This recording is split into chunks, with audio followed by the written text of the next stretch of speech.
Hello, and welcome to Twisted Yarns. I am your host and creator, Zach Minute. I will bring you new narrations every week of the latest and greatest eerie internet stories. This week, we feature a story from Creepypasta called The Rock Painting by N.N. Furking. The Rock Painting is a story of a young woman obsessed with success and plagued by doubt. If you like what you hear, please be so kind as to like and subscribe. Without further delay, I present to you The Rock Painting.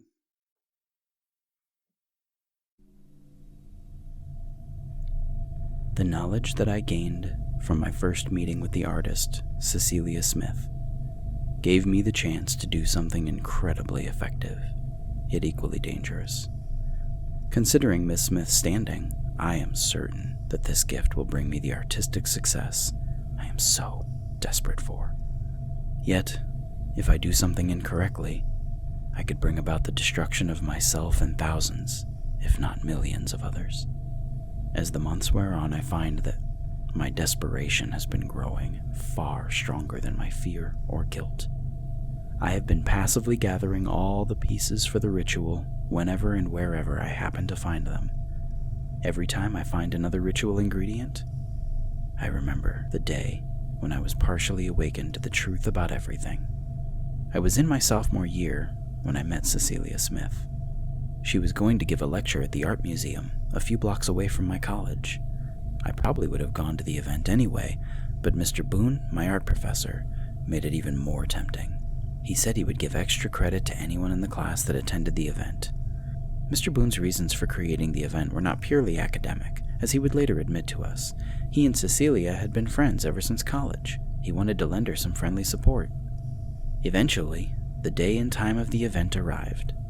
Unfortunately, regret flooded my body the instant I stepped into that museum. It was immediately clear to me that most of the people in attendance were wealthy patrons of the museum and/or collectors of fine art. Though I am a tall woman, I felt as though these people towered over me. Each dress or suit they wore had to cost at least twice my monthly rent.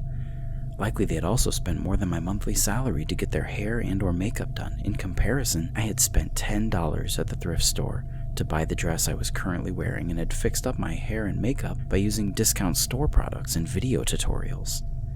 I was so certain that this mere mortal could not be safe standing within 100 feet of these gods and goddesses, let alone 5 feet. My mind soon flooded with a daymare about them simultaneously turning to look at me and walking over until they surrounded me, and then mocking and laughing at my lowly appearance, and then throwing the drinks and appetizers they were holding at me, and then picking me up and throwing me out onto the street. This imaginary situation repeated itself and eventually caused my body to break out in shivers.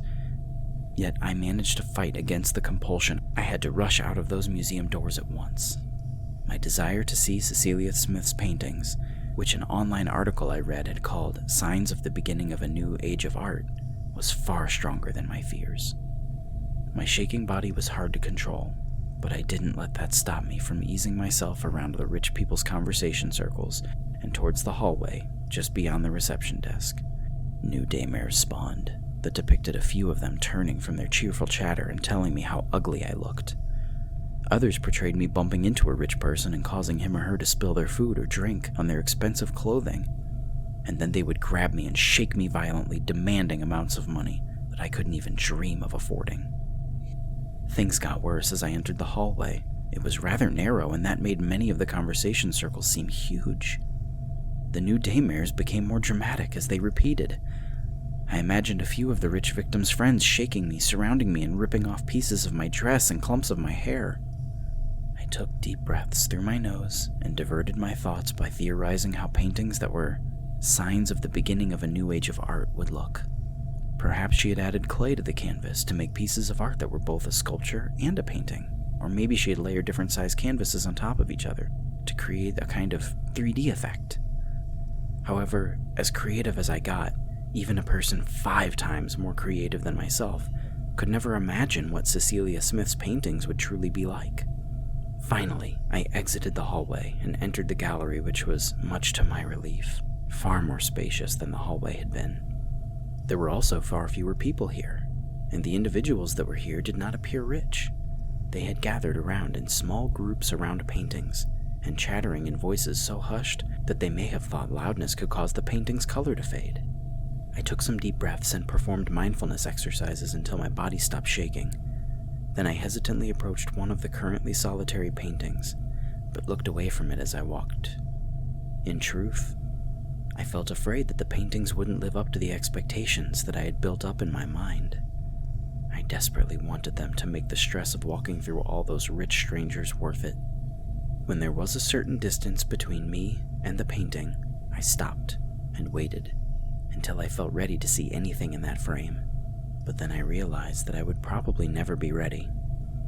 So I looked up at it and felt immediately confused, as the painting seemed to depict the surface of an ordinary rock.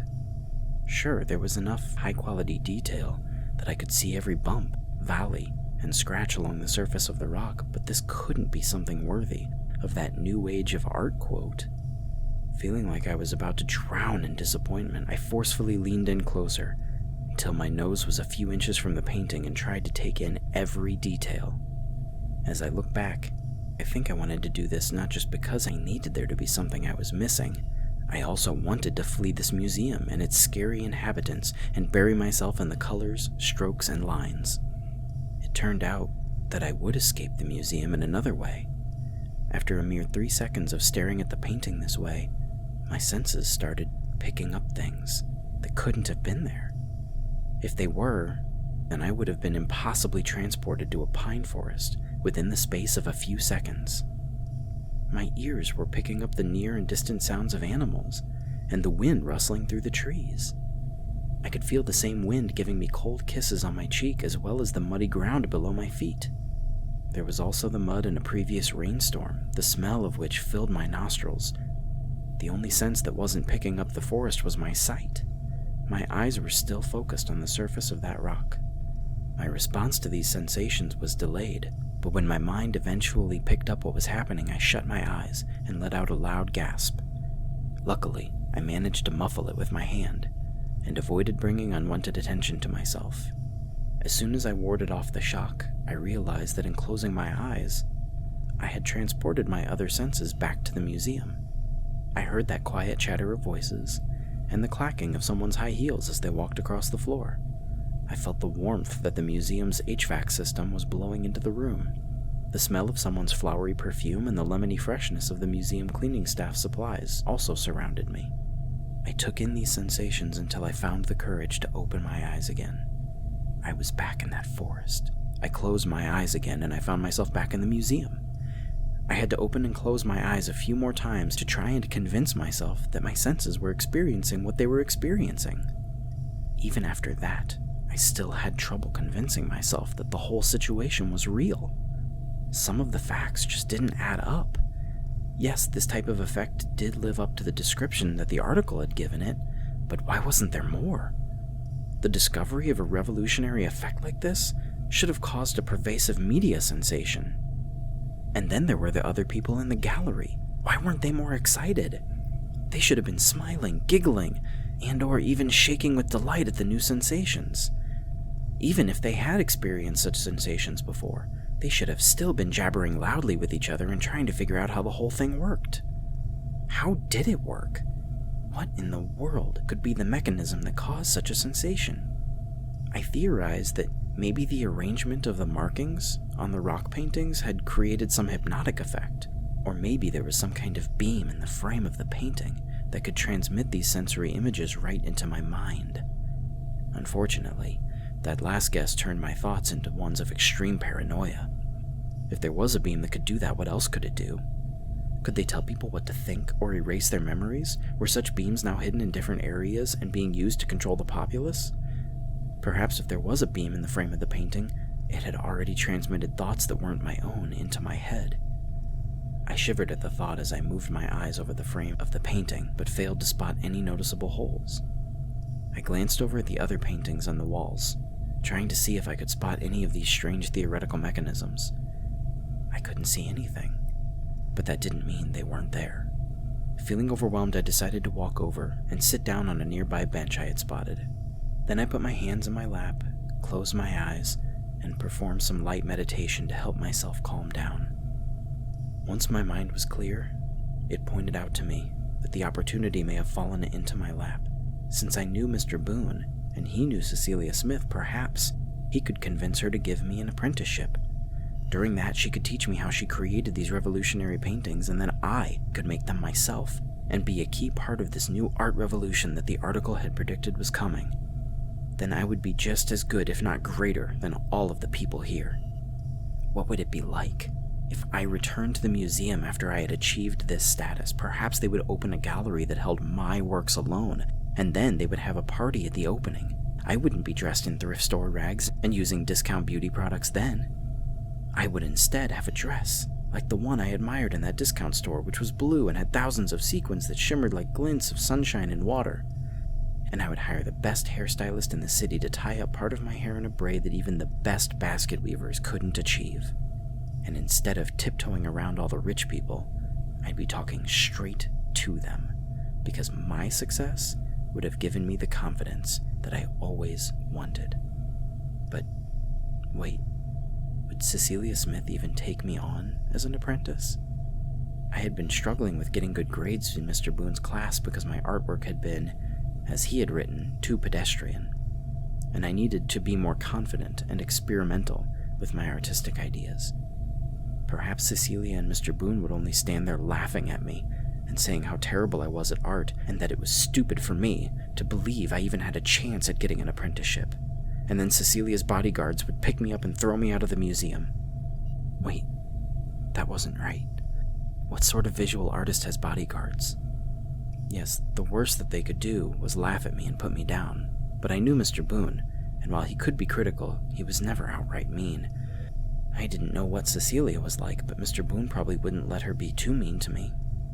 They'd probably just stare at me awkwardly and make some excuse on why Cecilia couldn't take on an apprentice.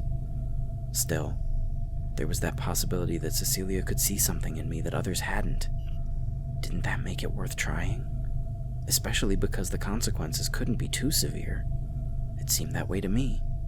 I got up and immediately started walking as fast as I could in the direction of the presentation room, where I suspected Cecilia and Mr. Boone would be. Luckily, the lecture was about to begin, so I could just follow along with the wave of people and avoid bumping into anyone or having to dart around them.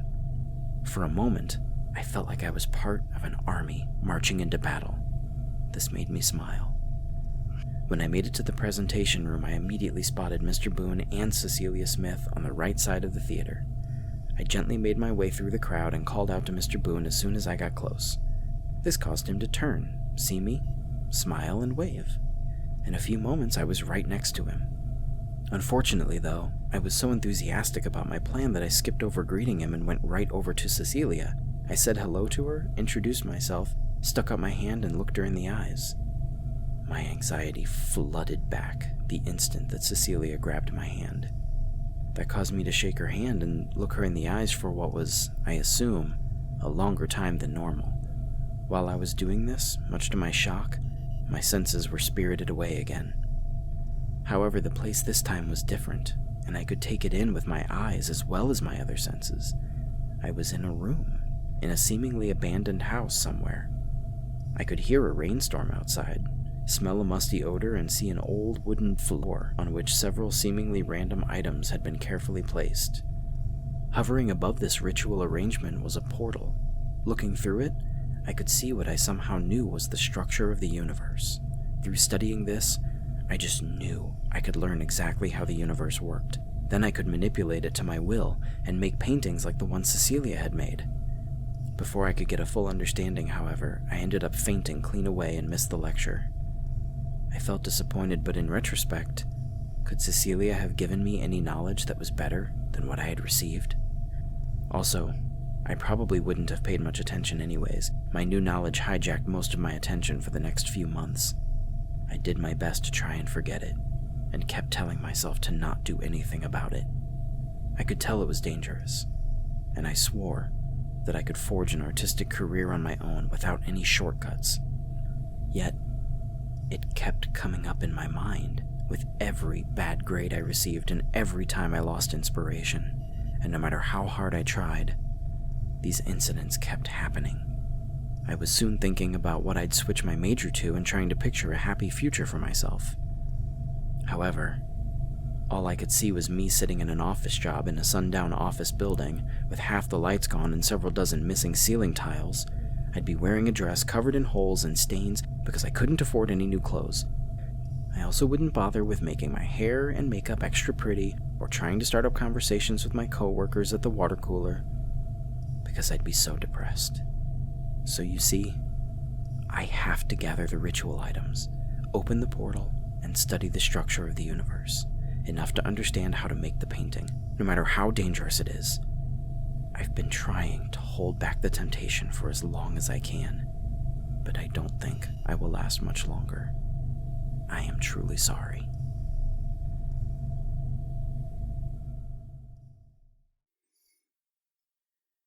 Thank you so much for listening to The Rock Painting by N.